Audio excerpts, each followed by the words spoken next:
Thank you, Governor Nagel, for agreeing to do this. It's great to have you here. Please go ahead to run the show. So thank you very much, Volker, and I'm happy that you're all back, or more or less all back, from the coffee break. And as always, the last mile is the most important one.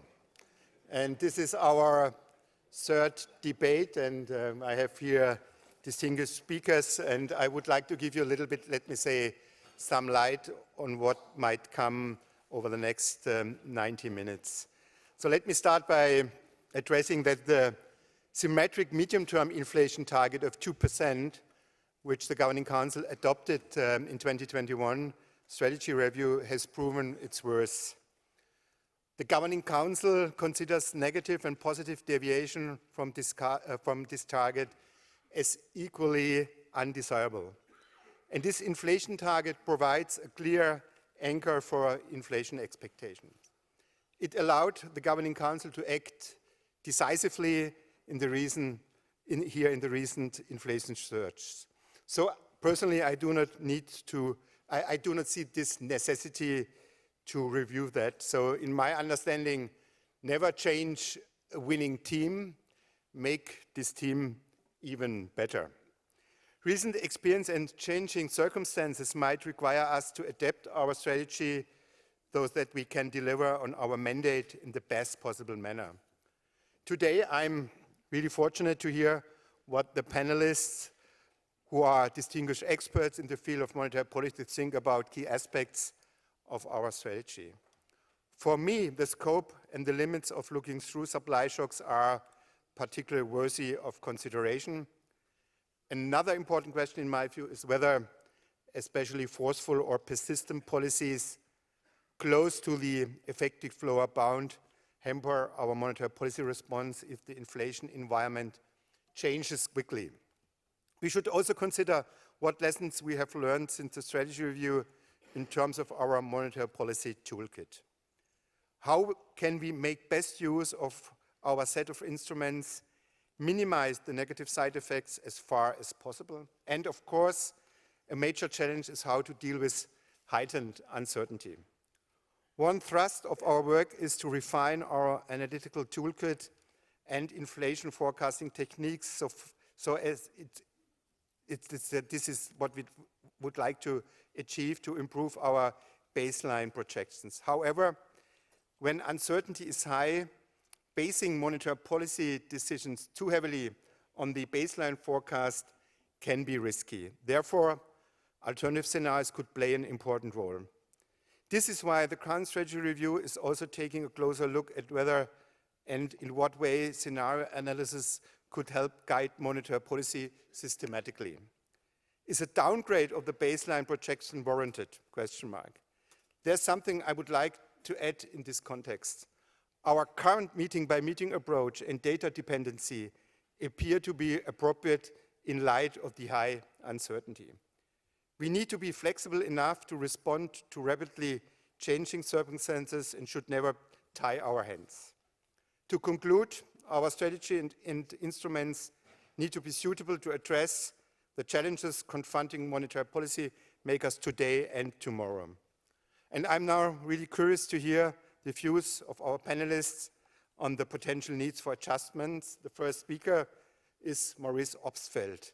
Maurice Obstfeld, we know him all.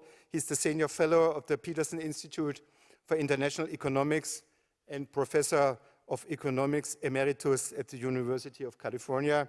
He joined Berkeley in 1989 as a professor.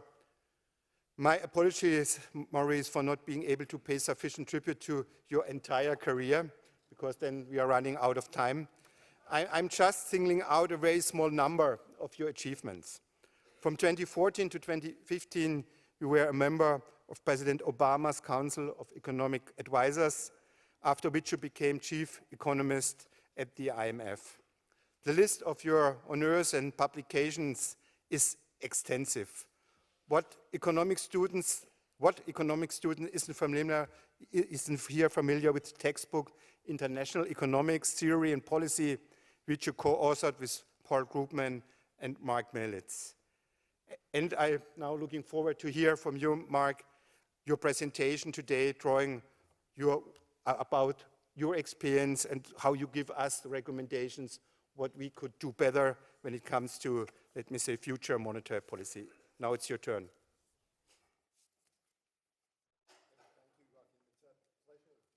It's a great pleasure to be here. Thank you very much for that too kind introduction. And Volker, thanks for inviting me to this. It was also great to see my former boss give the keynote this morning. Brought back very fond memories of the IMF.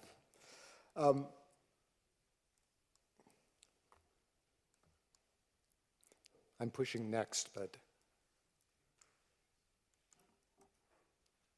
nothing is happening. Oh, okay, something happened. We've been talking a lot about the last review and whether that needs to be changed. And I'm just putting up a couple of the main paragraphs. The italics here refer to the symmetric target, the commitment to symmetric target, which was a really great innovation in that last review. It shouldn't have really been needed, but the previous target, which was close to 2%, but below it, never really made much sense to me, and I think was consistent with some deflationary pressures in the period when it was used. The other point is that the effective lower bound needed to be taken account of, and when one nears it, one gets particularly energetic. The medium-term orientation made very explicit, very important. And finally, something we haven't talked about that much, which is the recognition of the importance of financial stability. This review was born out of the experience following the global financial crisis, where the deflationary pressure was long-lasting and very evident. If you look at these data, you can see very clearly the difficulty of having core inflation, or most of the time headline inflation, hitting the 2% target. And then we run into the pandemic and a huge run-up in energy prices beyond core inflation, very consistent with the remarks made earlier today about the very specific exposure of the euro area to energy. The picture for the US is somewhat broadly comparable, less downward pressure on prices to create below target inflation.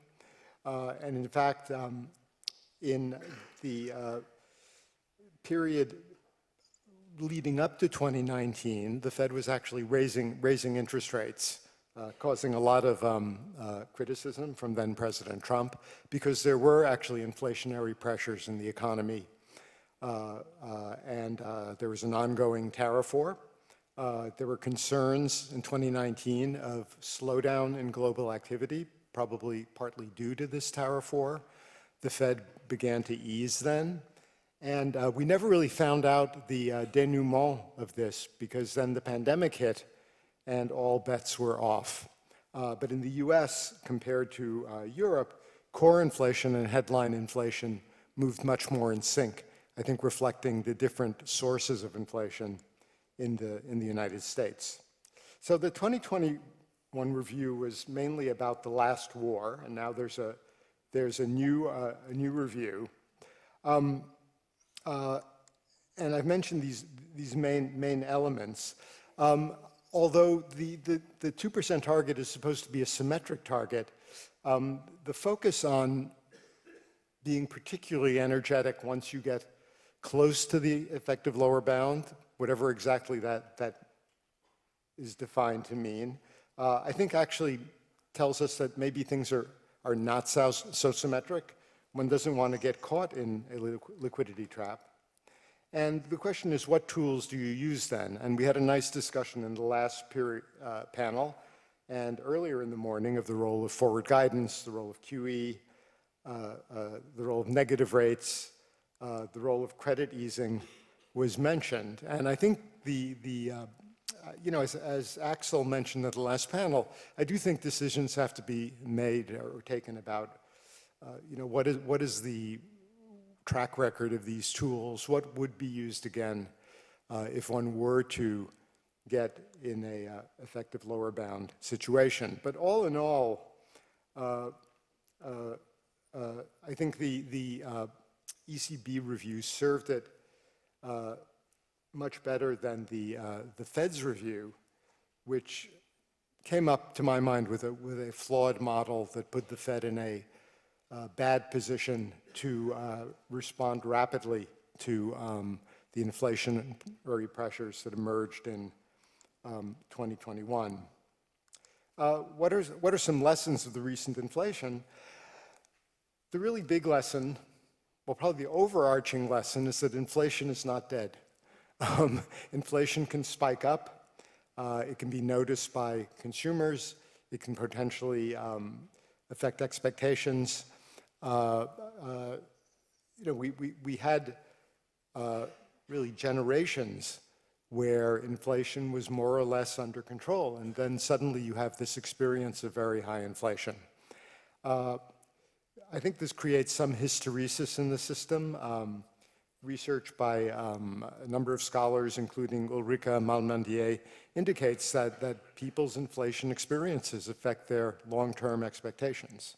And so we are in a new environment. What is the form that supply factors take when these cause inflation to spike? I think this is actually quite important. And in practice, it may be difficult to always distinguish supply from demand. In fact, there is still an active debate about this in the US, although to my mind, it's pretty clear that demand factors were quite important. But if you think about the situation post-COVID, you can think of a supply shock as a shift in a supply curve.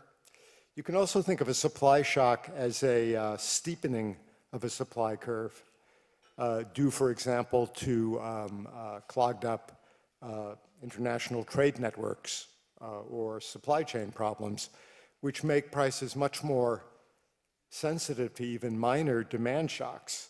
It's important to know what is going on, and that is very hard to do in real time. Supply shocks face central banks with a trade-off. Even if there's a unitary mandate, central banks are not going to ignore effects on the real economy.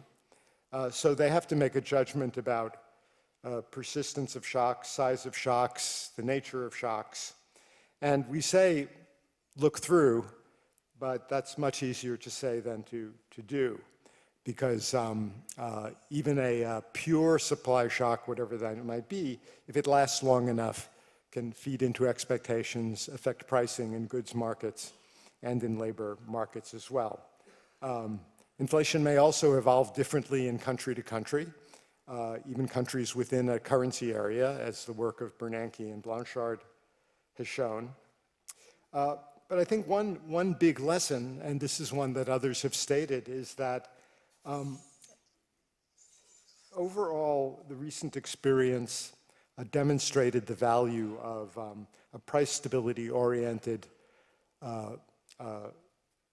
independent central bank framework, something that's actually spread across the world, including to many emerging markets. And I'd say this whole experience, even looking worldwide, I mean, I'm not talking about Argentina, I'm not talking about Turkey, but this was a huge success for the inflation targeting model that has become a kind of standard throughout the world.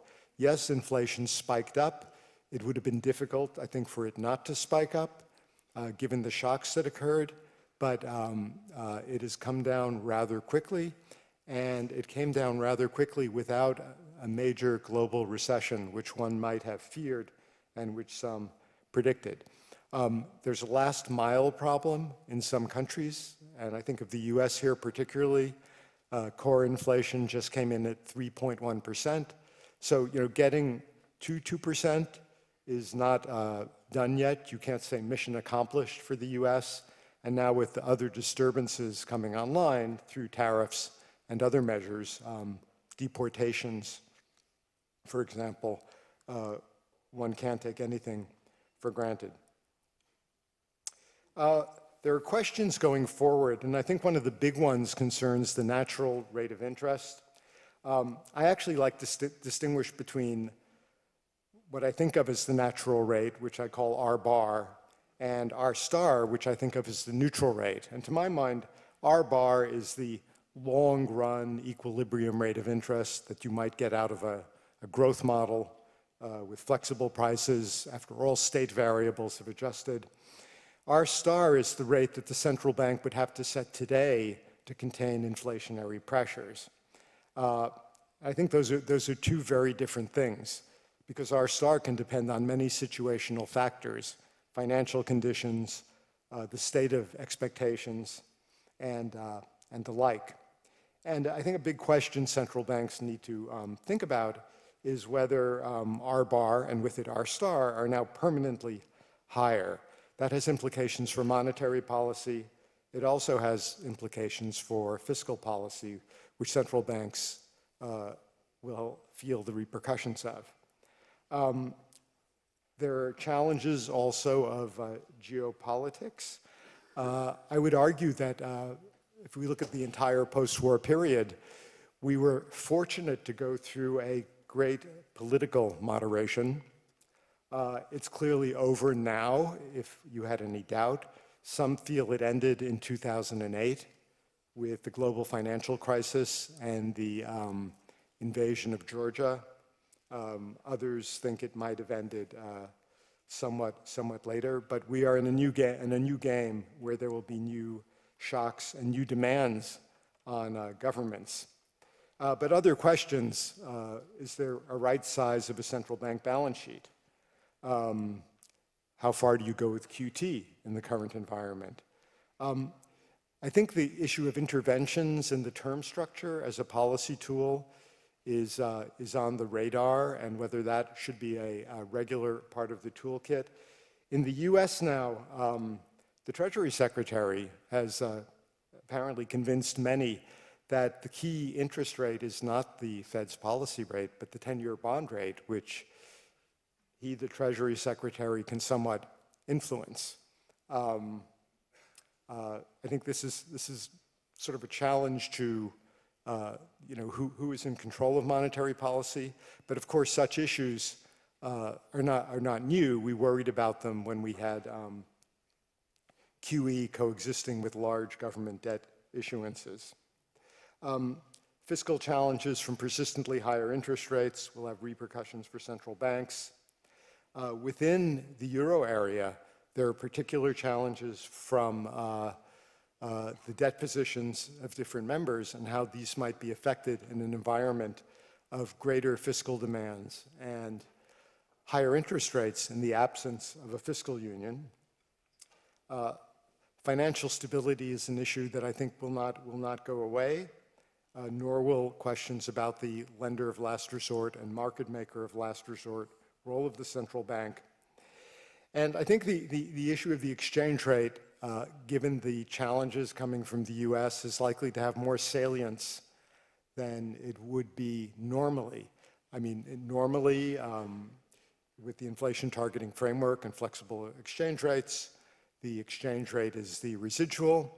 Although there's always been a tension because technically exchange rates are under the control of the finance ministries, the Treasury, and they're more political variables from both domestic and international points of view. I think those pressures are going to become more salient.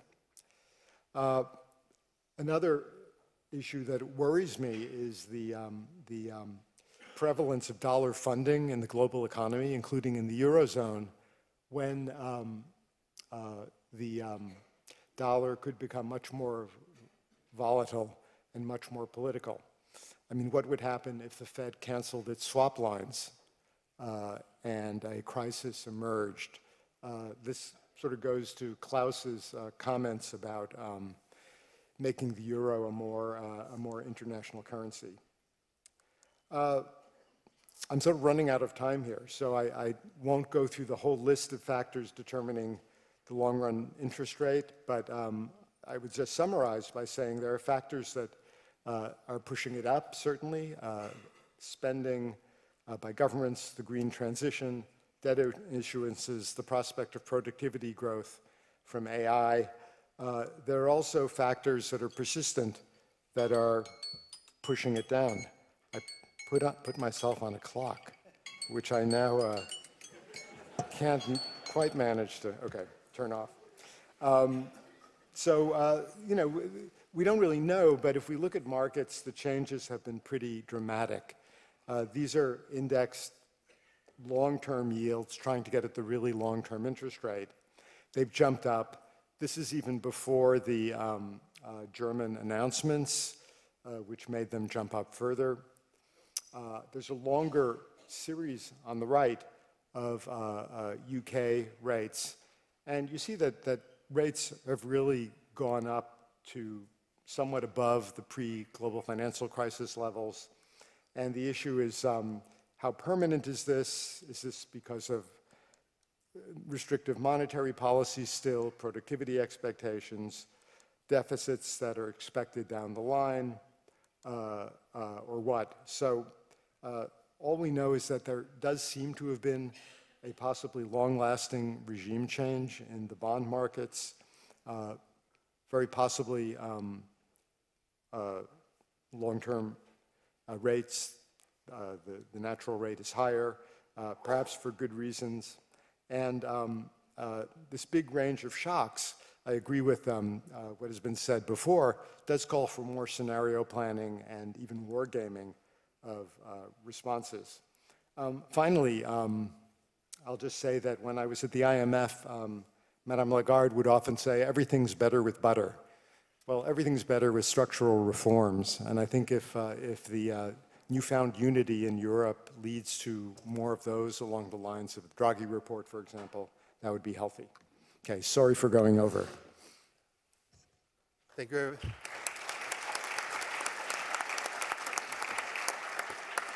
So thank you very much, Maurice. I thought this could get a nice afternoon, but after I read your slide number 7, when you addressed many questions and the hazards coming on top, gave me again the indication that we are really confronted with many uncertainties. I was asked 1.5 hours ago, this was the reason why I couldn't attend the second session. It was a BBC interview. Is this time really so different from the past? Is it really, are there really more uncertainties? Is it more difficult? Personally, I came to the conclusion, that was my spontaneous answer, yes, it is. So the level of uncertainties are different, and they're coming from so many different angles, and I guess unexpected and really unexpected angles, that I believe that this situation is really different. But maybe, or hopefully, our second panelist, Athanasios Orvanidis, can give us a little bit some hope that central banks could cover all these uncertainties and deal with these uncertainties. So he is a professor of the practice of global economics and management at the MIT Sloan School of Management and co-chair of the Asia School of Business. Athanasios Orvanidis was governor of the Central Bank of Cyprus from 2007 to 2012. When Cyprus joined the euro area on the 1st of January 2008, Athanasios became a member of the ECB Governing Council. And following the creation of the European Systemic Risk Board in 2010, he was elected as a member of its first steering committee. Prior to this time in Europe, he served as a senior advisor at the Board of Governors of the Federal Reserve System. Athanasios, it's your turn. Thank you, Joachim. I think you have already exhibited a lot of optimism by suggesting that I could be the optimistic one in the group. Great. I'm going to start by saying how much I appreciate that I can be here in person this time. Last time I participated at this event was in 2020, when The physical event was scheduled to be in March, and it could not take place. And then a hybrid event took place in the fall of the year. And you can imagine, you've experienced this. It's not fun to be, in Boston in front of a small screen and trying to participate in the discussion of this. But I mentioned this earlier, ECB watchers, because the way I see the topic, I will discuss really two challenges with the ECB policy strategy. And those are exactly the same two challenges that I had brought to the table 5 years ago. And of course, there is some slight difference in the two, but I think it's useful to have. And of course, you can go and check this. You can go and see the proceedings from the event 5 years ago were published. There was a lot of other work, another report on the ECB strategy review. And the two things I want to bring up are actually related to that. I'm going to start with the monetary policy side, and there I have to say that the adoption of a 2% inflation target on 8 July 2021 was a significant improvement in policy strategy. Now, this is pretty much what many of us had been arguing at the ECB Watchers, but this goes all the way back. I recall back in 1998 when the first ECB strategy review was developed and published. A number of outsiders were suggesting that the ECB should have already adopted a clear definition of price stability. Back then, there were a few of the member states that were part of the euro were actually operating inflation targeting regimes with a 2% inflation target. So that was on the table, and it did not happen. So great that this was done. But what I want to discuss is that even though that was so great, then we saw the problem with inflation. That here I saw some differences in the first panel. Some of the discussion was that it was not a policy error. In my view, it was a very clear policy error. That was how it was presented in the second panel. And I want to show you just a couple of pictures to see why this was a policy error and how the next step of the improvement in the ECB's policy strategy could help us avoid that. Some of the recommendations 5 years ago, and again, this goes back, is that in addition to having a 2% inflation target, which the ECB adopted, the ECB should also make monetary policy more systematic by adopting a benchmark policy rule that could be used to describe what benchmark monetary policy is, being guided from inflation and real economic activity. And that did not happen. Instead, we have had, after the 2021 review, continuation of this discretionary setup with, based on some people call flexible inflation targeting, but I'm going to say / optimal control model-based approach to setting policy. And it was already pointed out in the previous model. In the previous panel, the models are always going to go to 2% inflation, within 2, 3, 4 years. So this is how you create risks for policy. So what happened? I want to show in this chart to you is that you can see the blue line shows the 1-year inflation swap. So this is a forward-looking measure of inflation, and this was effectively 2%. When the ECB adopted its new strategy in July of 2021. It had been rising, but then what's notable is that it kept rising throughout the rest of 2021, quite notably, but there was no action. There was no policy response. So even when inflation and inflation expectations were moving on, of course, we know the problem with the implementation of the policy at that time. One of the issues was the adoption of a communication that had forward guidance that was linked to the asset purchases. And all of that was meant to create easier monetary policy conditions going forward, which was necessary earlier at the beginning of the pandemic, but it was no longer appropriate by the end of 2021. Of course, then, so by the end of 2021, there was already an issue. We get in 2022. Of course, we know the war started. We have a spike in inflation. And still, the ECB policy rate stayed unchanged until July of 2022.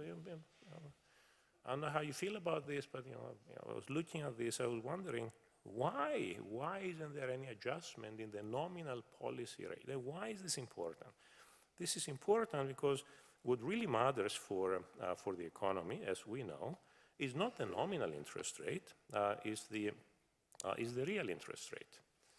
And if you keep the nominal rate pegged at a constant rate for too long, even as inflation deviates further and further away from your target, what you are doing is that you are creating a very destabilizing situation. So here, what I have on the red line is the 1-year ex-ante real interest rate based on the 1-year inflation swap rate and the 1-year OIS rate. And the issue is that by not adjusting the nominal rate at all, the ECB fell into this classic mistake that Milton Friedman had warned us about in 1968 in his presidential address, of pushing real interest rates more and more negative levels, fueling inflation. Now, I'm not going to say that it was this policy mistake that can account for all of the inflation. Absolutely not. We actually had some very ugly shots. But what I'm going to say is that it's one thing to have ugly shots that create an inflationary problem. It's another thing to add to that problem by having inappropriately calibrated policy. And this is what we ended up having. So I highlight this because I say, can we do better? Aren't solutions available to this? Again, I'm going to go back and say that, yes, there are. This was a recommendation made in 2020 at the ECB Watchers and elsewhere. The central bank can communicate the systematic nature of policy calibration with a benchmark policy rule. That can be communicated in real time. When things are out of whack, as they clearly were here in late 2021 and for many months in 2022, the fact that there is a benchmark policy rule there helps the central bank have the discipline to adjust policy and not fall behind the curve so much. And the question should be, how do we design these rules? And this is where we can talk about, should we be looking at a policy that is based on long-term forecasts? Absolutely not. We know that long-term forecasts are unreliable. Should we be basing policy on concepts that are unknowable, like either R star or R bar? In my view, in real time, both are unknowable. So it's useful to try to understand what these concepts are, but we should not be basing real-time monetary policy on these things. So instead, what we should be doing is, at a place like the ECB, where you have so many people, give a project to a couple of departments, always 2 departments at the ECB. Give a project to 2 departments, do analysis, and come up with simple, robust policy rules that we can actually examine, we can actually select to use as a benchmark, and make sure we don't fall into traps like this going forward.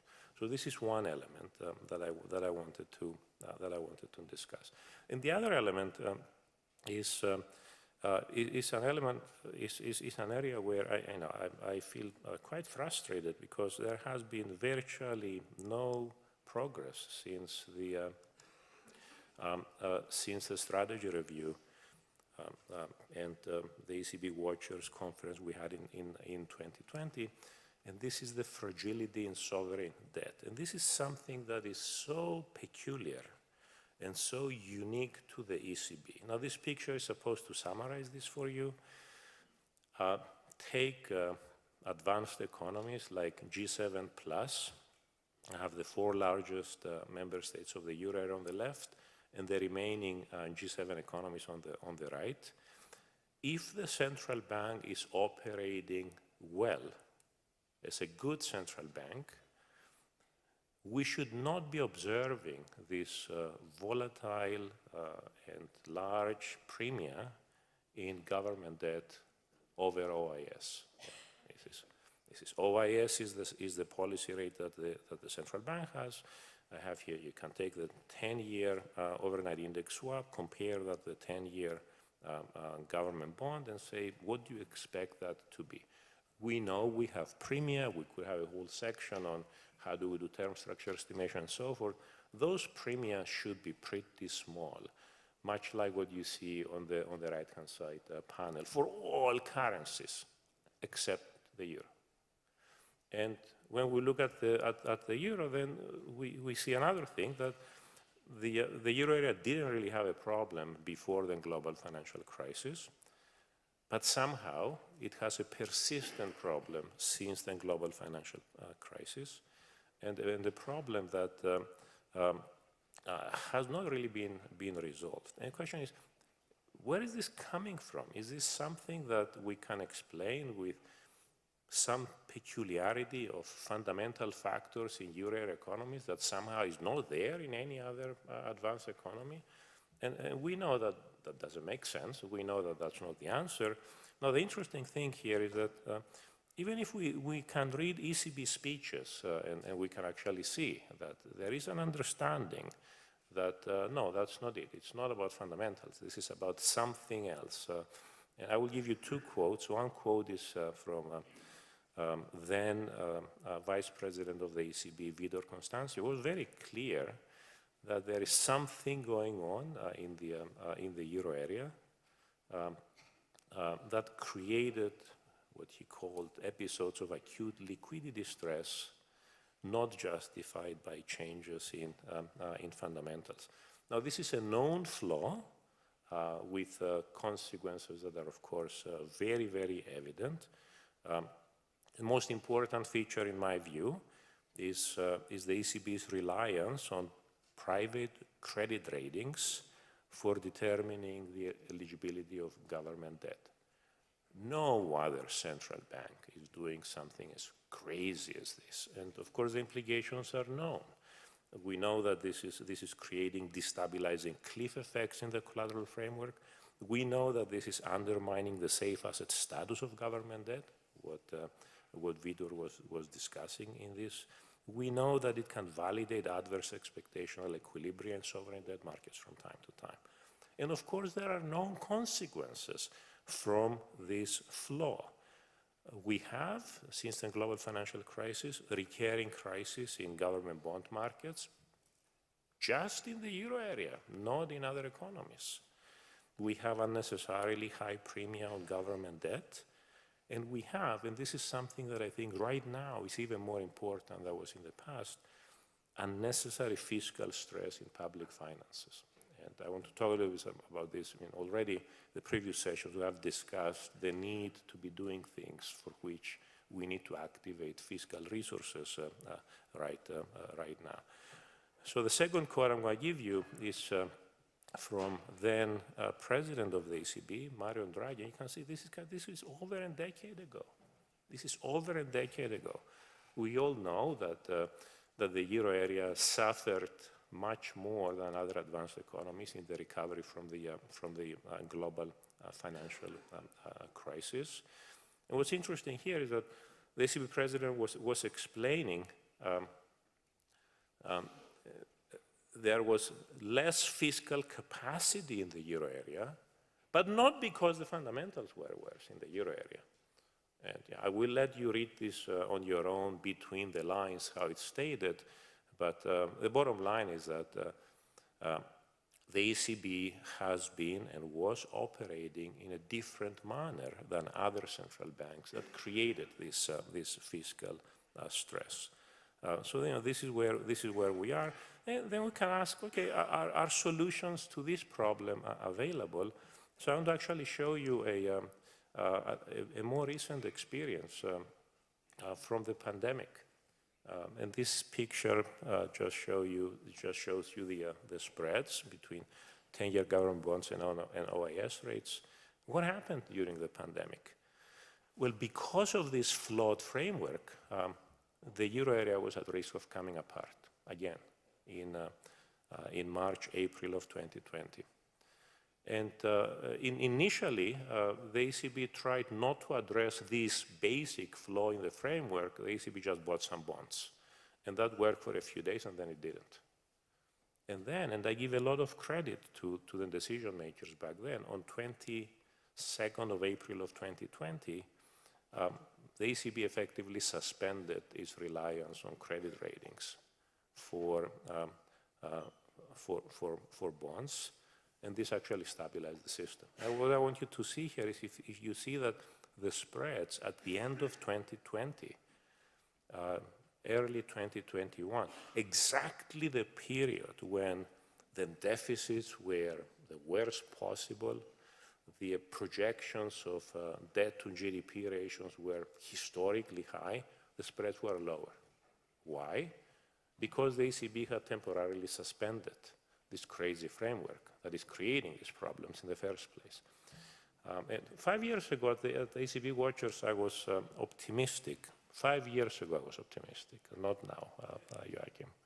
I was optimistic that the ECB policymakers, having seen how powerful, how important correcting this flaw of the framework is, they would have actually converted the temporary fix to a permanent fix.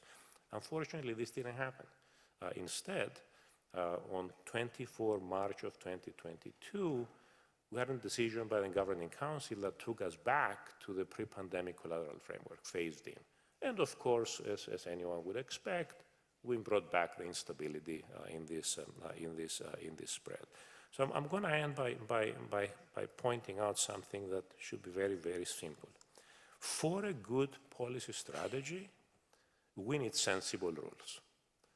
I'm giving you two examples.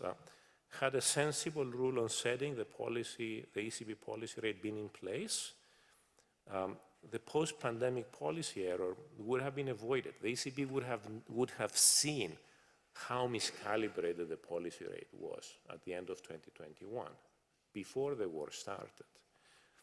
Had a sensible rule for the treatment of government debt in the ECB's collateral framework been in place, multiple crises would have been avoided. The ECB can help Europe become stronger. I don't know how optimistic I can be, Joachim, on this, but I want to be optimistic that the ECB will help Europe become stronger. Because the ECB can ensure that we have price stability, but it can also reduce the fiscal stress that has been a constant feature of its framework in the last 15 years. And this last point we absolutely need right now, because we need to facilitate public investment towards raising productivity, greening the economy, and strengthening European defense. Thank you.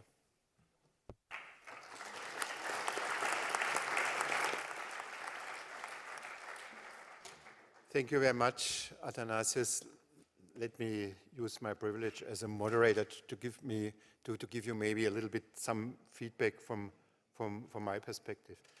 I think when it comes to rules, my institution has always shown some sympathy. So I think the first part of your presentation, when you're, let me say, give us your understanding about simple, robust policy rules, I would say yes, okay, we should work on that. I have also some reservation when it comes to the relevance of R bar or R star For me, it's just maybe one additional instrument we can look at. It gives us a little bit orientation, but I'm not sure if it's really so relevant when it comes to the decision where we should set the rates. The second part, what you mentioned when it comes to the fragility in sovereign debt and what we can do here, and you had one slide where you compared the monetary union with the US, Japan, United Kingdom, Canada. And you could now think which argument I'm now trying to use is that the difference here is we are just a monetary union, the Euro system. And we are not a fiscal union, and we are not a political union. And so we need this instrument of spreads between the different countries that are building the Euro system. And as long as this is not solved, I think we are in a situation that is from time to time tricky and complicated. But often I realize there's too much emphasis on the spread levels. As long as I'm following the history of the monetary union, we did rather well, even in crisis situations. We showed other instruments, we developed new instruments to overcome such a crisis situation, and especially the last 3 years, where we were confronted with often very complicated situations, I guess we did rather well. So in that regard, I'm a little bit more positive, and all what could come is in the political arena. They could give us a fiscal union, they could give us maybe at the end a political union. And then we are more or less in the same situation like the US or maybe all the other countries you mentioned in your presentation. Thank you so much for your thoughts. Now the next speaker, I guess I don't have to introduce Volker. Everyone knows Volker here in the room. I'm not sure, Volker, if you could remind yourself when we met the first time. It was 27 years ago. 27 years ago. It was in Washington, D.C. It was a party organized by World Bank and IMF. So good old times. So during that year, you worked for the Federal Board. Now you're here in Frankfurt, and we are all happy to have you here. You organized this wonderful event, and not only organizing this event, you also have to work. It's now your turn. Thank you. I mean, that's great. Thank you. Yeah, indeed, it was called the World Bank Happy Hour. I don't know if they still have it, but it was pretty happening. But I think we also saw Jens Weidmann there. Even. Yeah. Anyway, so thank you for your remarks also on the fiscal side. I'm not going to touch on that. I'm just going to talk about the policy strategy, some remarks. And I'm going to go straight to this chart. Something like that we've seen throughout the day. It's what we've seen and talked about through the day in several instances was, well, inflation. I mean, it makes sense when you think about the strategy review, what happened since the last strategy review. And what happened was this surge of inflation and a decline of inflation. And it was actually pretty similar in the US and the Euro area and other countries. And in both cases here, the central banks raised interest rates well into the rise of inflation. And that's something Athanasius also mentioned, and he looked at the swap rates. So what's different here? I still think it makes sense to look at this for a moment. If you look very closely, it's something different what you saw in some of the other charts, namely the euro area doesn't go up to 10%, right? Remember, HICP goes over 10%. Well, I'm not showing the HICP. Another thing you see here is the orange lines on the US side, they go higher. In particular, the solid orange line, it goes higher than the euro area. Maybe it's an explanation why, even though both raised interest rates late, the US economy had to, the US Fed had to raise them higher. What's the solid line in both cases? The orange solid line is the domestic inflation, the broad domestic inflation, not just services, the GDP deflator in the US. The solid blue line in the euro area is the GDP deflator. I think that's a measure of domestic inflation. I did have an opportunity some time back at, also during the pandemic at the Sintra conference, which unfortunately was completely online, because otherwise it's in a beautiful place. So, but I've been able to go since then. But anyway, I did point out, why not look more at domestic inflation? Because at least here, you see, well, it might be a reason why the US had to raise interest rates higher, because domestic inflation rose more. Secondly, if you're new Keynesians, you know that the main source of welfare costs of inflation, at least in the new Keynesian approach, is the price rigidities in the companies in your country. And those companies don't just only produce consumer goods. Actually, in many countries, they produce a lot of other things. They produce investment goods, construction, whatever, a lot of other things. The GDP inflator that takes out imports. So instead of having a long discussion about how to translate and react to imported energy prices, it puts you directly on what's the impact of changes in imported energy prices on the domestic front. So I think it would make sense to look more at domestic inflation measured by the GDP deflator. That's one of the things I recommended also in this 2020 conference, for another reason, because back then the domestic inflation in the euro area was rising towards the target, another nice feature. The ECB does look at services a lot, and they have the wage impact in there, but the GDP deflator has a lot more on that. Because if you think of where we are and what we experience today, we're at a public university, it's a public service, consumers don't have to pay for this. We have public transportation, consumers pay very little. We have the strikes, so this is an important area, and we have costs, and in the GDP deflator you have the price of government services, which is the cost of government services. Our salaries, if you're working for the public sector, are in there. So I think a lot of reasons to look at that. And the ECB actually did look more of it, just in another context. The ECB, in a number of speeches, Christine Lagarde, others, when you talked about greedflation for a while, right? And you know, whether the companies were taking a lot of profits and raising prices, or it was the workers, this was always all a decomposition of the GDP deflator. So I think that makes a lot of sense, and I would say give it more focus. Now, what about policy and whether, and the policy, what Athanasius just called the policy mistake, responding late? I'll talk a little bit more about that. Two reasons for the late response, which were mentioned here. Both central banks announced forward guidance. They basically said we're going to exceed the inflation target. So back when Athanasius pointed out that the swap rate was at 2% in summer 2021, that was fine, because the ECB said, we want to exceed this. And then in September, the Fed said, no, the Fed did this in 2020 already. The Fed was first, right? They said, we want to go above 2%. Well, they delivered. Did they want to deliver that much? Probably not. But that was one reason for the late response. Maybe it was on purpose. We've learned they're reconsidering that. The other reason, and that has also been discussed, was forecasts, right? And so here I have a statement from the ECB in September 2021. They said, well, medium-term inflation will actually be below target, right? So that was the other reason. They said we don't need to respond because we're predicting that it will be below target pretty soon. So this would be too much, too late.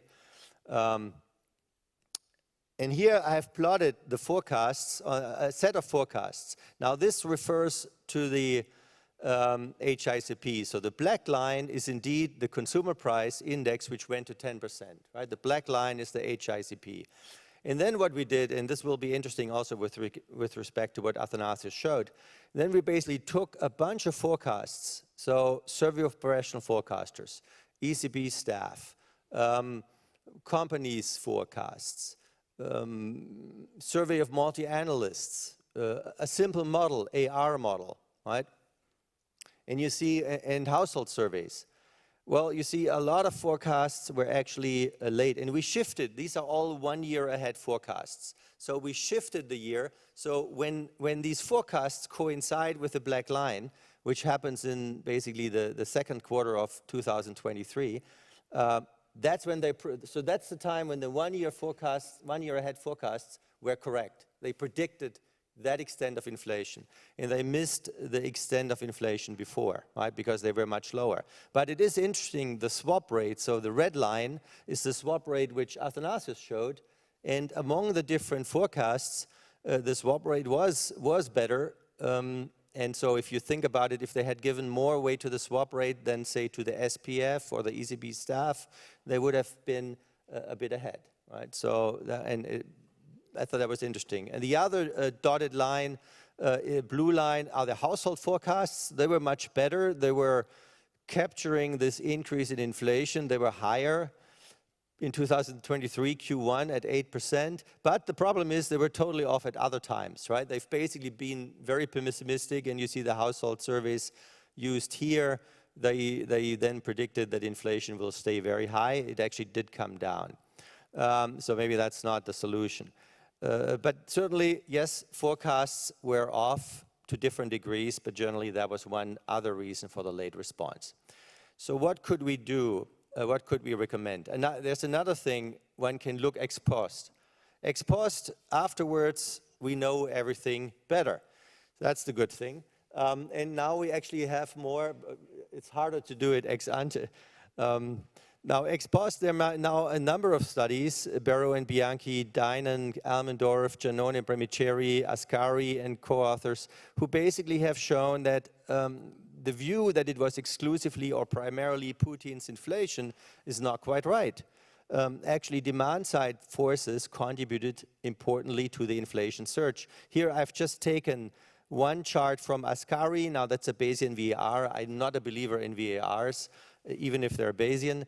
But there are a lot of them, and there are other approaches here by different authors. So I think there is a bigger point, but at least in this decomposition ex post, those authors show for the euro area domestic inflation. So the GDP deflator, that if you take together the dark blue, the red, and the green, that's the three demand side forces, they account for half or more than half of this increase in domestic inflation. So I'm forgetting, I'm looking through the energy price component of consumer prices, the HICP, right? We're going straight down to domestic inflation here. Monetary is a small factor here, in spite of the point Athanasius made, but nevertheless, I think Athanasius put the finger in the wound there, because monetary doesn't help offset the red component, which are also demand-side forces, and the blue, which is fiscal, so also demand-side. And so since monetary policy would have operated on the demand side, it would actually have been able to knock out some of these other demand-side forces before all of that feeds through into inflation. So you don't need to wait how long it takes to affect inflation if you counteract some of these demand-side impulses. Let's take this with a grain of salt. None of these decompositions are right. You know, there's a lot of uncertainty, but they show demand-side forces played a role, at least ex post. And we could ask ourselves, why did we not better predict that ex ante? Because the demand-side forces we had some data on, in particular the fiscal policy. Right? And that's also the interesting parallel to today. Going forward, we may have very strong fiscal policy, fiscal spending, and given that we get this information now, we'll find out in the next days, for example, in Germany, whether they get through this through Parliament. We know that this will happen. Right? This is different from knowing whether there will be a peace in Ukraine or not, or whether Putin attacks somewhere else. These are, of course, surprises you cannot easily predict from econometric regressions. I want to take, however, another look. We've, debating this morning, you said, well, not much could be done. Some people now said, including myself, well, maybe something could have been done about this rise of inflation. But I think another way of looking at that is, was this actually the same policy as in the past, or was it a different policy when in the past? Right? And if I look at this chart, I have three charts which I want to quickly show you. It was different. But what you see from this chart first is consumer price inflation is, this is light blue HICP and dark blue the core HICP. Green are the policy rates. One thing which comes out here pretty thoroughly, the times when both Athanasius and Maurice complained and said the the early leaders at the ECB, they didn't have a very clear inflation target, but nevertheless, these were the golden times. They had inflation coming from below. When they started, inflation was 1%, and they announced, we'll keep it below 2. Inflation rose from 1 to 2 and stayed there. This is pretty much what happened. So that was the golden times with regard to meeting the price stability target. Interest rates in those days were above inflation, unless they could lower them because inflation was on target. Then you have the long period of low inflation where indeed average inflation was about 1%, and you see the policy rate was below inflation. So we had a negative real policy rate. Another way of looking at the same chart with domestic inflation, the GDP deflator, it comes out even more strongly. You had the golden days where basically inflation was below target, quickly rose to 2% and stayed there until about 2007. The interest rate was usually above, so we had most of the time positive real policy rates. Then domestic inflation went below target, was below 0 and 1, and then it slowly drifted up. By 2019, it was very close to 2%. And policy was below. So as long as inflation was below the target, the real policy rate was negative. Athanasius already made the point, during the inflation surge, the real rate was going negative. So that was a deviation. Another way of looking at that is here. So I'm putting that in 4 quadrants. So it's a little bit like Star Trek, you know, they're going to different space quadrants. So which quadrants are we going here? We have the gray-shaped quadrants, and those quadrants are basically when inflation is above target. You know, that's one index here, that's the horizontal line, GDP deflator minus 2%. And then the vertical line is the policy rate minus inflation.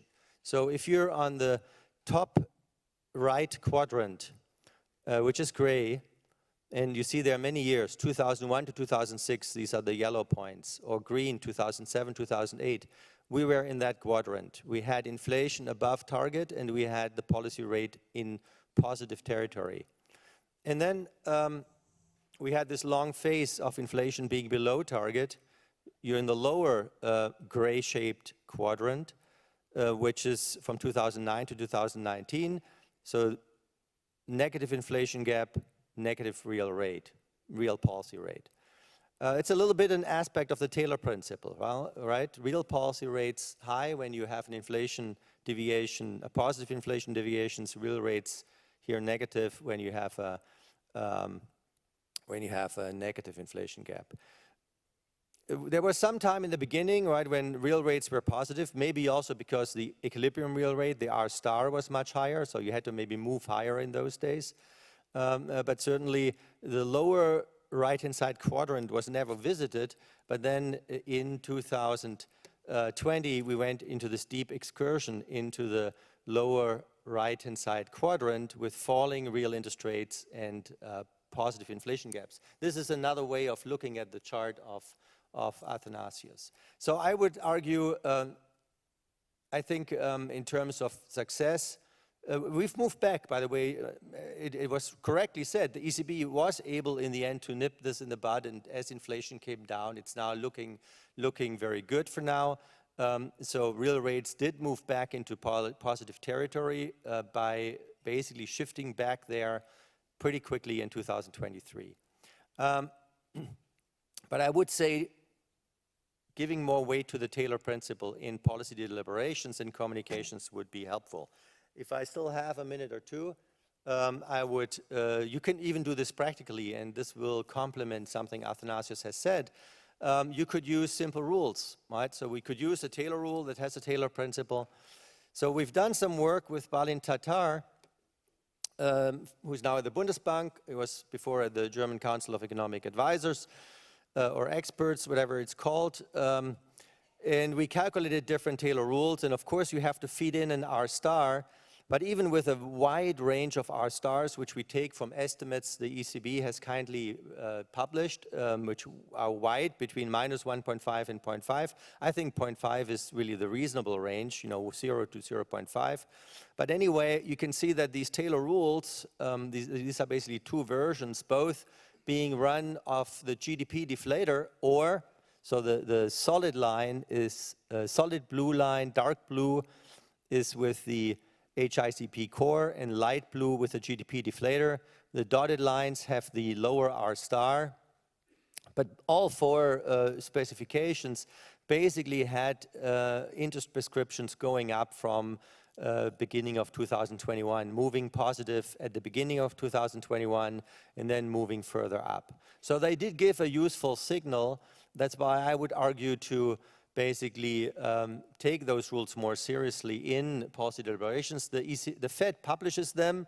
Nevertheless, they didn't really take them seriously, I guess, in policy, but they did publish them, so that's regularly. I think that's a useful thing, because at least ex post, you see that it would have been useful.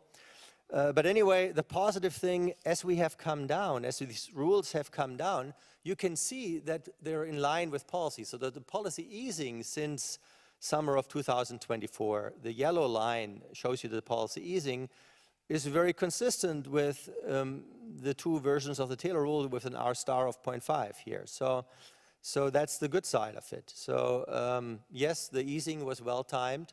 And actually looking forward, they're moving kind of at the same speed as the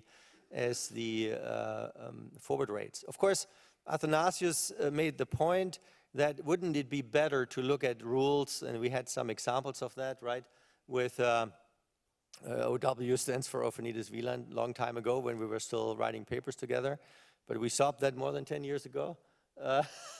Anyway,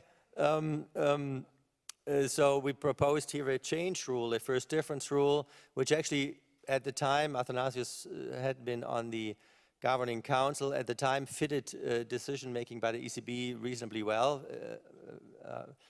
Frank Smeets, who's also here, has written a paper about that together with Philipp Hartmann. Looked at 20 years of ECB policy. Here I'm just looking at the recent period, and again it seems to fit reasonably well, but that's what I'm not happy about, right? So actually this rule rose about at the time. Maybe Philip is happy with it, because Philip Lane, because it says, hey, those two coincide, right? Yes. Why do they coincide? We use the SPF forecast. So it's not the ECB star forecast. I mean, it was actually very hard to predict inflation. Also the professional forecasters, right, they didn't see the inflation increase. And feeding the survey of professional forecasters in here, one has to admit the ECB actually reacted faster. They reacted late, but they did react still faster than our rule, because if you feed in the SPF forecasts, this might look different if you take the swap rate, which Athanasius pointed out. The swap rate would have you react earlier. Or if you feed in the same things as in the Taylor rule, namely instead of having a 1 year ahead forecast, use the current nowcasts, then also a Ophanides Wieland rule with recent outcomes would have given advanced signal for tightening.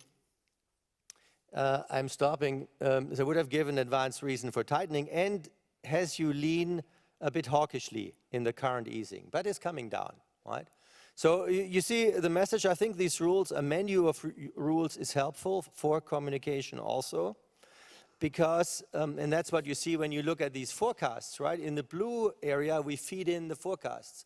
And so now, admittedly, there has been a lot of negative commentary on forward guidance. I think rightly so, because the forward guidance was strict, fixed forward guidance. But rules like that, they give you a reaction function, and people can use it in their own forecasts or swap rates or other forecasts and feed them in. So you get a state-dependent forward guidance just by at least discussing rules more in your communication. So I think it's actually a way of bringing a state-dependent forward guidance, which is helpful because it helps you discipline expectations. It goes a step further than just the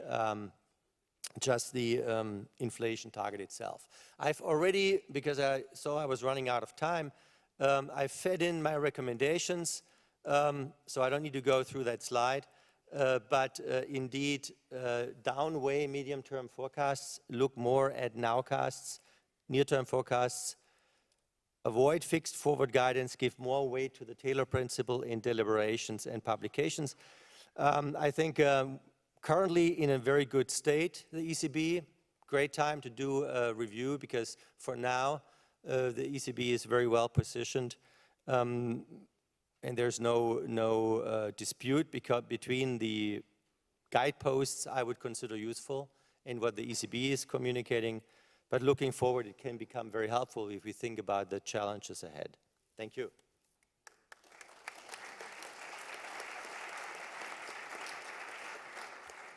So thank you very much, Volker, for your insightful presentation. I think your message was crystal clear. It's maybe the new Volker rule, the comeback of the Taylor rule-based approach. I think before we come to our lead questionnaires, let me say one thing. I guess the most important thing, and you also said, is that we have to learn from the mistakes from the past. I guess it is true that in the hindsight, we know it all better, as always, but this is my expectation from what we are doing currently when we're talking about our review, that we are getting into the things we did in the past and try to find maybe the goods, maybe the pros and the cons, what we did well and maybe what went maybe not perfectly right, and then we are taking the right, let me say, conclusions out of that. And I guess this is what we all have to do, and you made this also crystal clear. Now I'm coming to my lead questionnaires. We have 4 of them. Thomas Möllers from University of Augsburg, Sylvain Proyer from S&P Global, Andreas Billmeier from Brevan Howard, and Michael Krause, University of Cologne. And I would like to ask you to have a concise question because we are running a little bit out of time. So please, I guess Mr. Möllers is starting. Yeah, before starting my question, as the principal donor, Stiftung Geld und Währung, I would really stress to congratulate you for this wonderful conference, bringing people from all the countries together, speaking without translators, show that the European Union is growing, and we are discussing the same topics from all the different states. That's already very impressive. We discussed higher debts, we discussed inflation, and Mr. Nagel, you perfectly stressed we have a monetary union, but not a fiscal union, not an economic union. Should we not broaden the discussion to ask what reforms are necessary by the political side to avoid inflation? We have these magical words, peace dividend. We know we have to reform or reduce bureaucracy, but asking the parliaments, asking the administration are not perhaps the right persons because we are not really willing to change things. So my question is it not also a challenge and perhaps also a job for the central banks, to give more advice for this fiscal or economic union in the future, and that means how reforms are necessary to reach the goal of this inflation limit. Thanks. Thank you. Good afternoon. I'd like to go back to the distinction made by Maurice Obstfeld between R bar and R star. Because so clearly in the Eurozone, recently, the debate has been dominated by R star, with the ECB having published its view.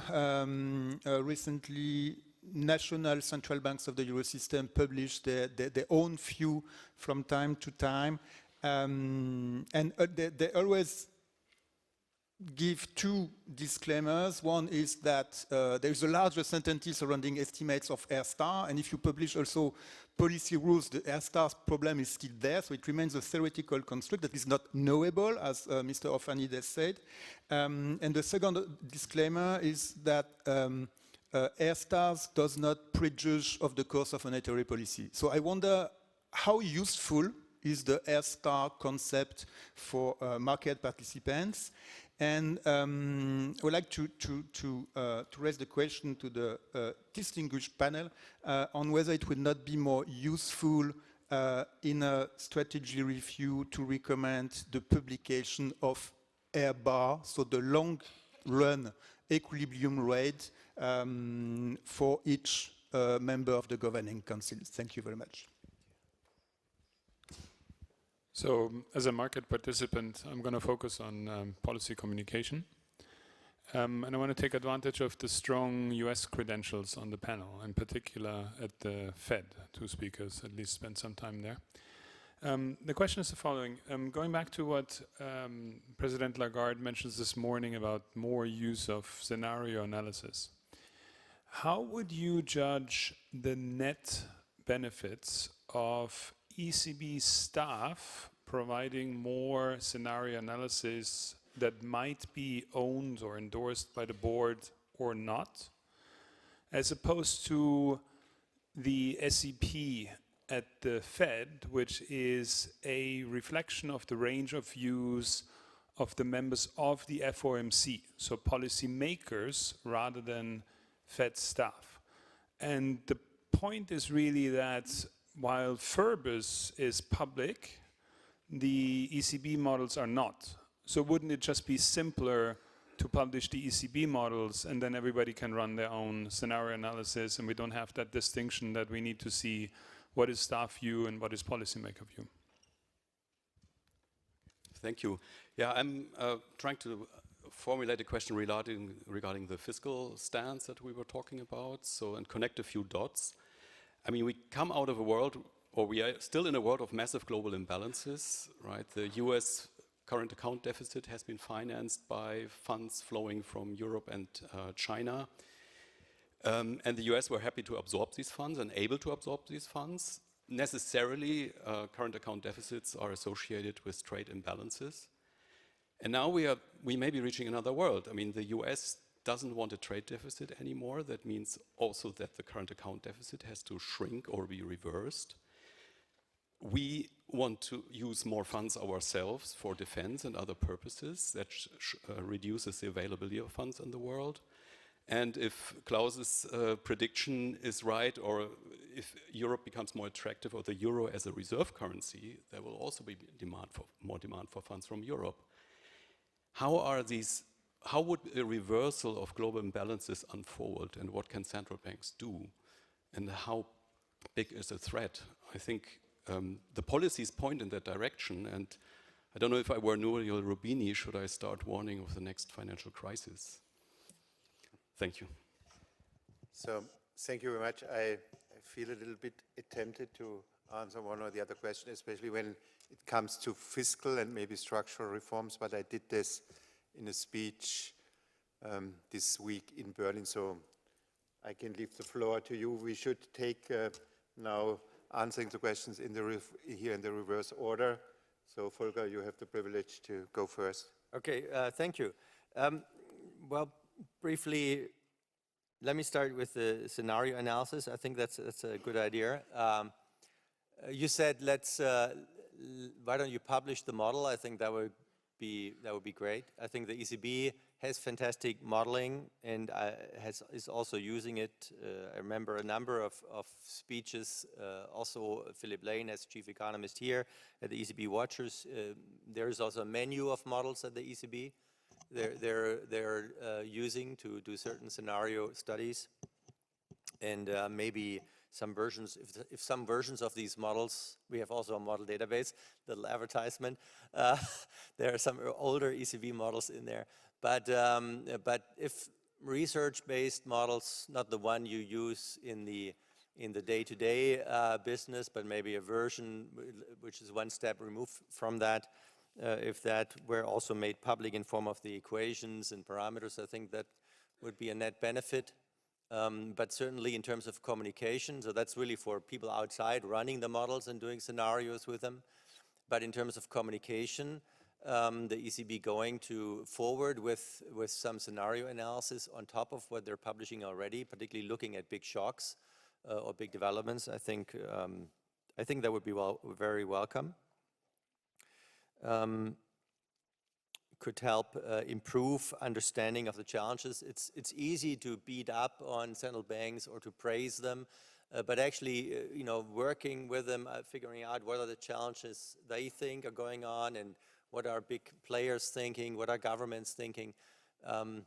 that could be helped. Everyone could gain a better understanding of what goes on. So I am a believer in the usefulness of models in this regard.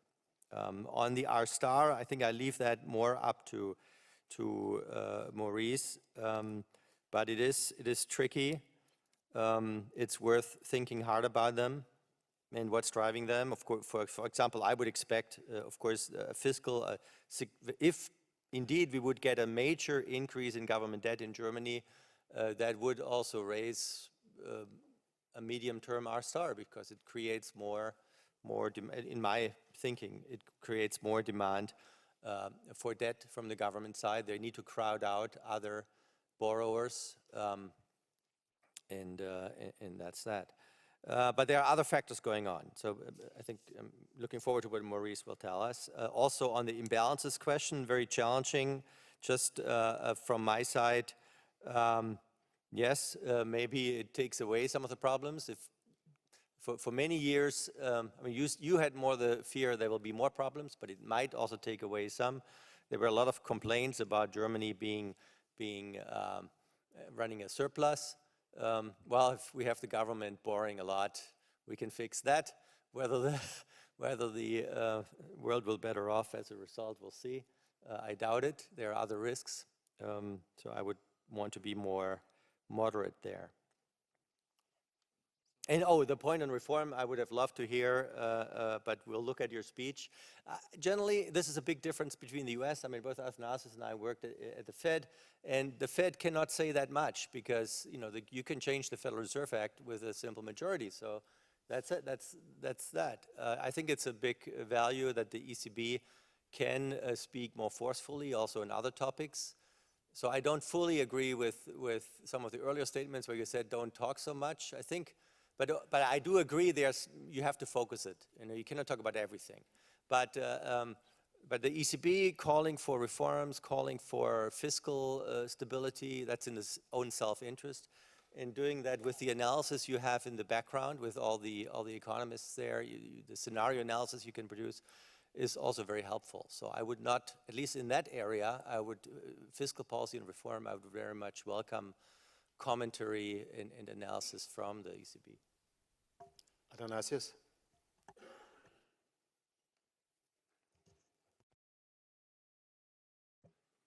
Thank you, Achim.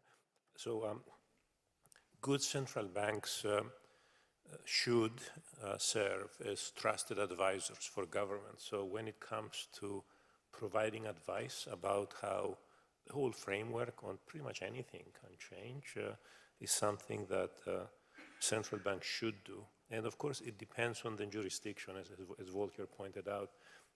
In some jurisdictions, that cannot be done.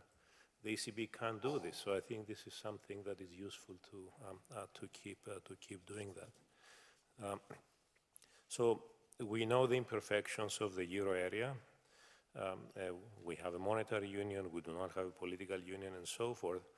We can offer all sorts of suggestions. I'm going to give you just one example from before the global financial crisis, still unresolved. I recall the ECB was pushing for a true banking union. This is from the early 2000s. We still don't have it because we still don't have the deposit guarantee scheme. So it's one of the examples of what is worth reminding governments about what to do. I'm going to take the opportunity to partially respond to Joachim's intervention after my remarks. We know that the euro area is imperfect, but when we are discussing the strategy of the ECB, in my view, the question is, what is the best the ECB can do to help the euro area within its mandate, knowing that we have imperfections and gaps in the union. And I understand the difficulties, but just this technical point, I have not seen any technical work by the ECB or elsewhere that shows that it's fantastic policy to use credit ratings for the eligibility of government debt. Just to note that point, I'm not aware of any positive elements to that. So yeah, it's not an excuse to say that the monetary union is not perfect. Of course it's not perfect, and we're always striving to see how the ECB can contribute more within the constraints that it has. On R star and R bar, in my view, it would be a bad idea to publish point estimates of R star and R bar by members of the Governing Council. I mean, overall, I'm not a fan of the dot plot that the FOMC is doing. There was a useful reason when that was introduced in 2012. The Fed was at 0, and they wanted to communicate that they would stay at 0 for 2-3 years or so forth. The R star and R bar are extremely tricky because they are so uncertain. And we don't have good ways of communicating uncertainty. So like the SEP, for example, the Fed's SEP, doesn't really communicate uncertainty of the projections or of the longer-term concepts of R star and so forth. And the inability to communicate uncertainty would actually likely create more problems rather than provide information. I'll give you an example. There was one participant on the FOMC felt so strongly about it that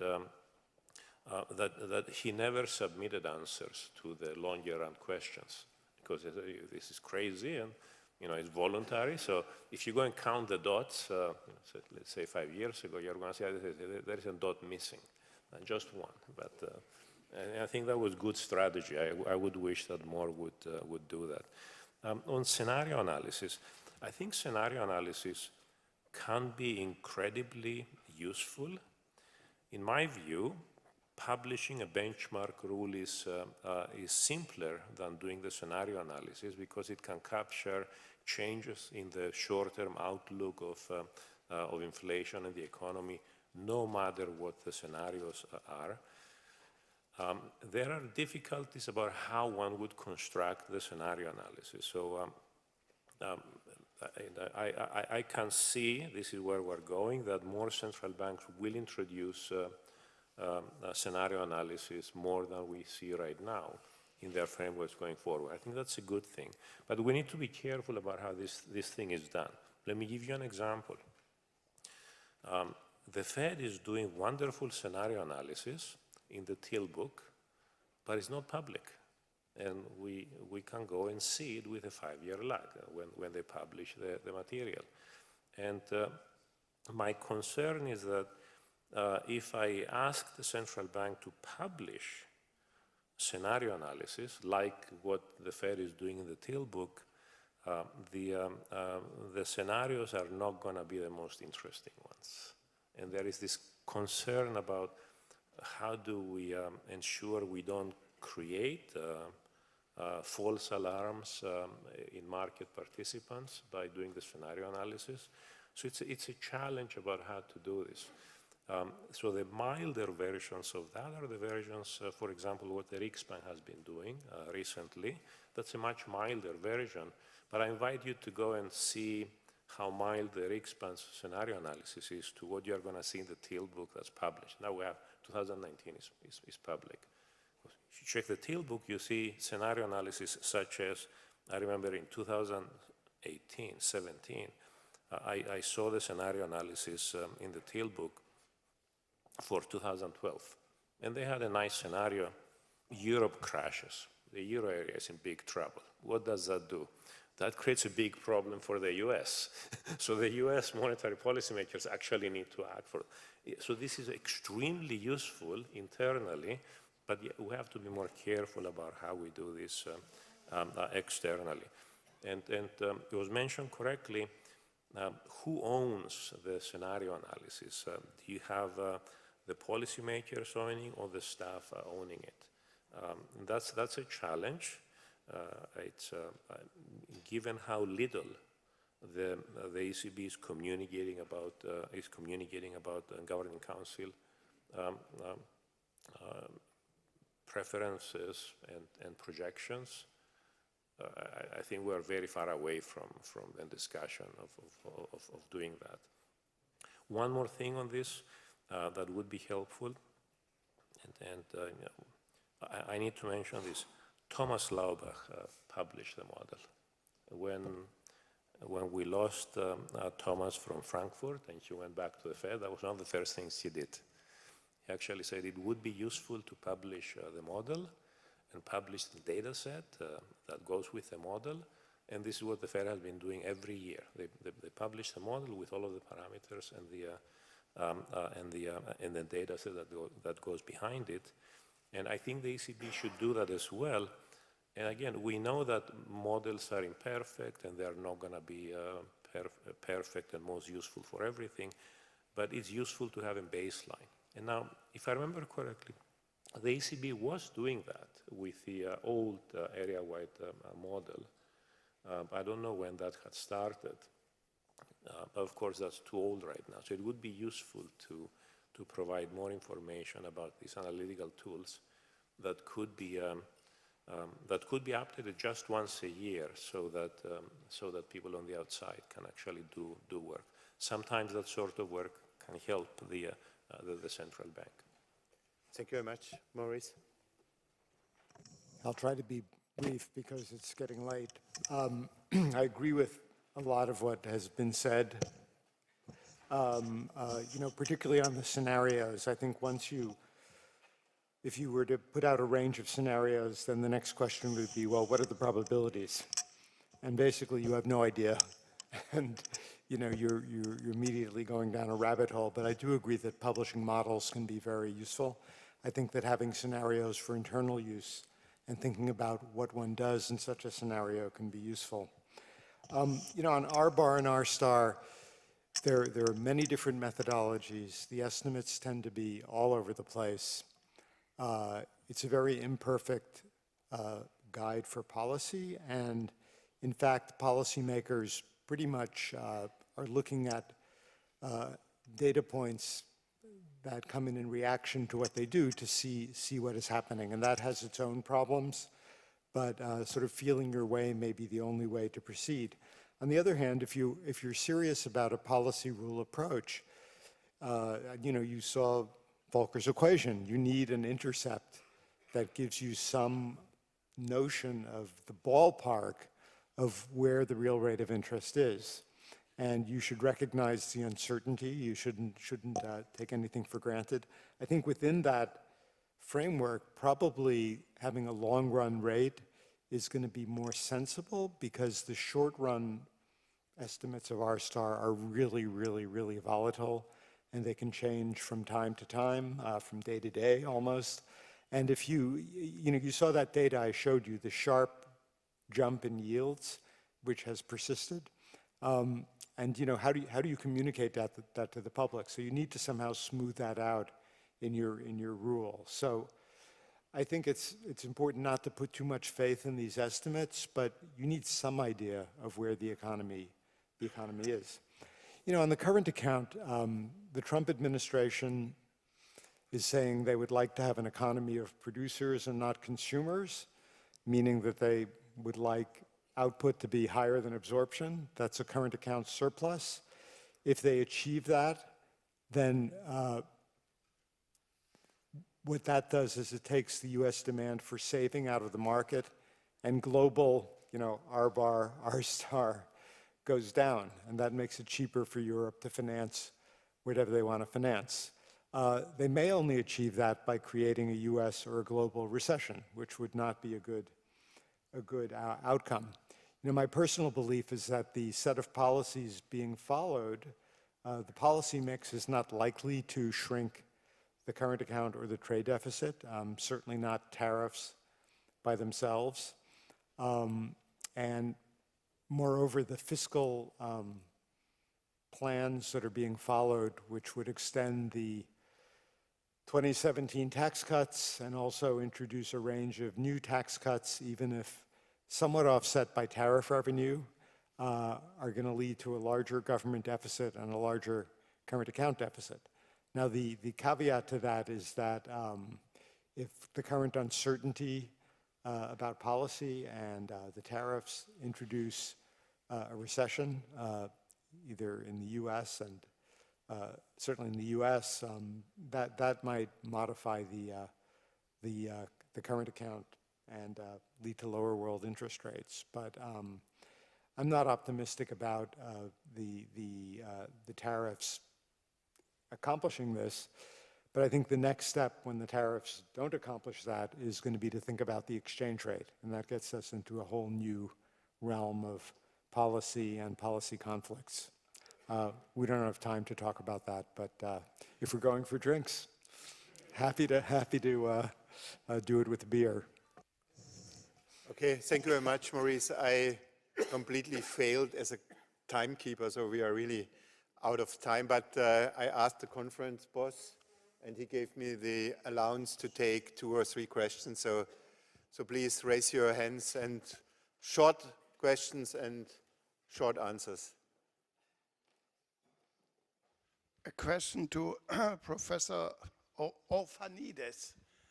I also agree what you said in the beginning, the first half as regards, and I think most people agree to that, the failures of the ECB in a certain period.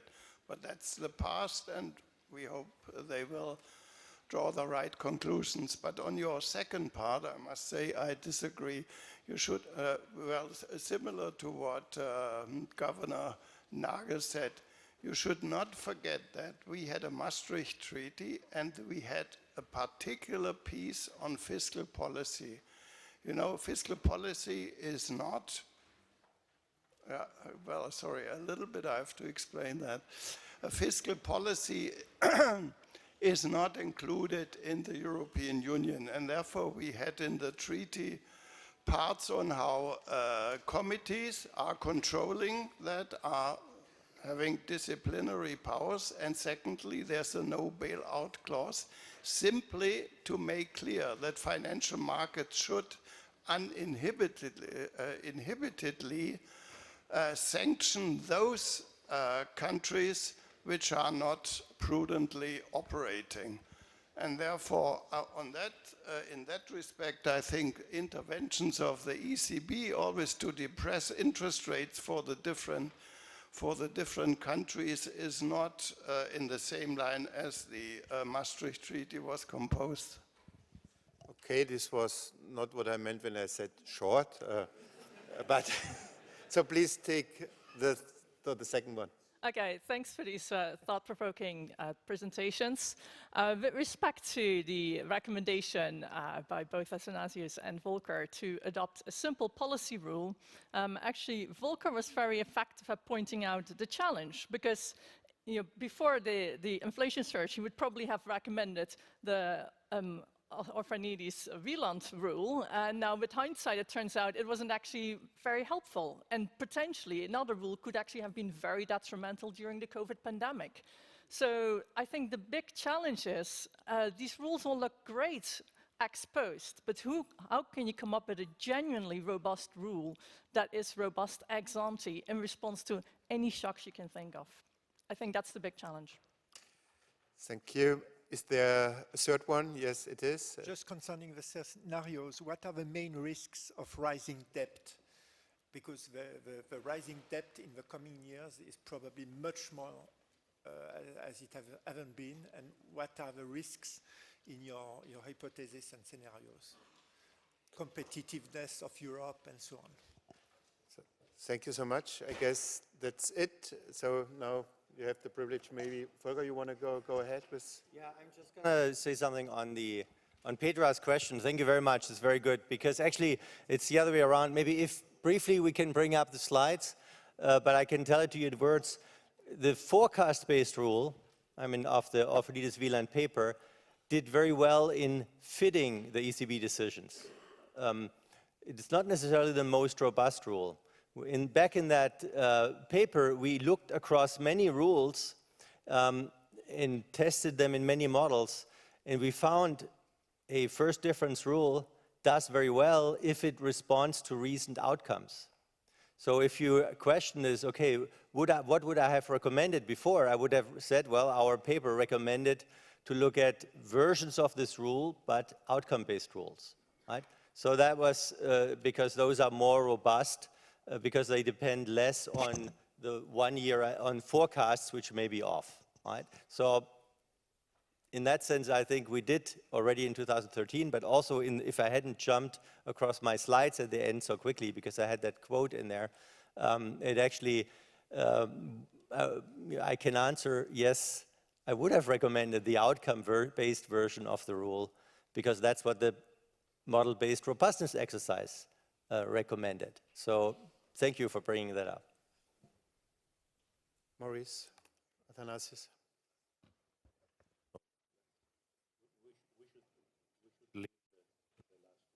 More. Yeah.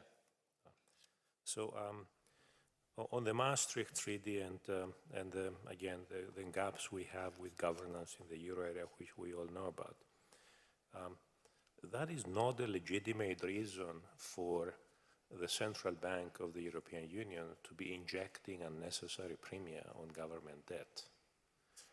It's actually interesting. One can go back 20 years ago, in 2005, when the ECB first decided to use credit ratings for government debt. That first terrible decision was exactly 20 years ago. And going and reading through the environment at the time, it was very much along the lines of, well, we are not happy with what we see in fiscal affairs in the euro area, so the ECB should step in and do something about it. But actually that's illegitimate. According to the treaty, the ECB should stick to its mandate. According to the treaty, the European Commission is policing the governments, and we have a whole framework about the policing the governments and then going and making recommendations for sanctions and so forth. So the fact that the ECB acted in a way that has made the ECB the police force of governments is actually illegitimate and very, very dangerous. It's one of the things that when I look at the setup of the ECB is extremely independent, but with that decision 20 years ago and what happened during the global financial crisis, the ECB ended up politicizing the framework in a manner that is not healthy, and ideally you would want to move away from that. So again, the question is, do we have analysis that says that the best way to handle the various challenges for the ECB is to rely on private credit ratings for the eligibility of government debt? I haven't seen anything from the ECB in the last 20 years that actually says, yeah, this is the best framework. And we do have evidence that suggests that when the ECB moved away from that during the pandemic, actually that had wonderful positive effects for the euro area. And this also links, I want to address the question on risks from rising debt. I worry about rising debt, but one of the main reasons I worry about rising debt is because the euro area operates differently than other advanced economies. Same debt overall means a higher cost of refinancing. When I look at the spread, government debt over OIS at whatever horizon you want to look. And I think we would not have to worry that much about the rising government debt if the ECB was operating better and we did not have to worry about very high premia at the long end of the term structure. This goes back to the speech that I quoted from Mario Draghi from 2014. And if you don't want to do that, just have a look. Have a look at the fiscal fundamentals of the U.S. compared to the euro area. The U.S., according to the Congressional Budget Office analysis, has been unsustainable, and clearly with the policies we see right now, will be even more unsustainable going forward.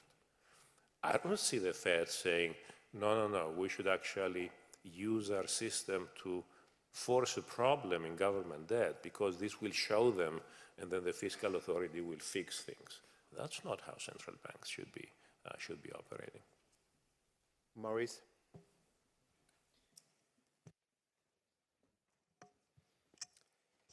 Yeah, I think the environment we're going into with greater fiscal needs for defense, we still have the green transition.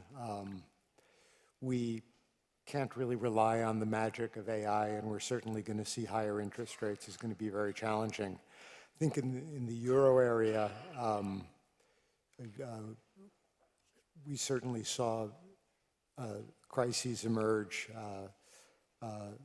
in 2010, 2011, which were very difficult to deal with.